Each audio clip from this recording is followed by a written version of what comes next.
స్నేహ book centre proprietor అయినటువంటి కిరణ్ గారు జిల్లా పరిషత్ ఉన్నత పాఠశాల దుద్యాల పిల్లల కొరకు అక్కడ పనిచేస్తున్న నేను కె రవీందర్ గౌడ్ మ్యాథ్స్ టీచర్గా పనిచేస్తూ ఉన్నాను. ఆ దుద్యాల పిల్లలకు 10వ తరగతి పిల్లలకు ఒక ఐడి కార్డు ఇవ్వాలి.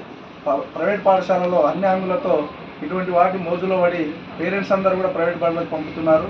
దానికి ధీటుగా నాణ్యమైన విద్యను అందిస్తున్నటువంటి ప్రభుత్వ పాఠశాలల్లో బలోపేతంగా చేయడానికి, ప్రభుత్వ పాఠశాలను అభివృద్ధి పరిచే విధంగా ప్రభుత్వం తీసుకుంటున్న నిర్ణయాల్లో భాగంగా మా వంతుగా మేము కూడా కొంతమంది దాతల సహకారంతో పిల్లలకు కూడా టై, బెల్ట్, బూట్లు, తర్వాత ఐడి కార్డులు ఇవ్వాలన్న ఉద్దేశంతో కిరణ్ గారిని సంప్రదిస్తే ఇమ్మీడియట్గా తన వంతుగా ఇక్కడ పనిచేస్తున్నటువంటి ఒక ఉపాధ్యాయుని మీద గౌరవంతో ఆయన ప్రభుత్వ బడులలో ఉన్నతమైన విద్యను అభ్యసిస్తున్నటువంటి పిల్లలకు కానీ, నాణ్యమైన విద్యను బోధిస్తున్నటువంటి ప్రభుత్వ ఉపాధ్యాయులపైన గౌరవంతో ఆయన ఇమ్మీడియట్గా తన యొక్క పుట్టినరోజు సందర్భంగా అక్కడ చదువుతున్నటువంటి విద్యార్థులకు ఐడి కార్డులు ఇవ్వడానికి ముందుకు రావడం హర్షించదగ్గ విషయం.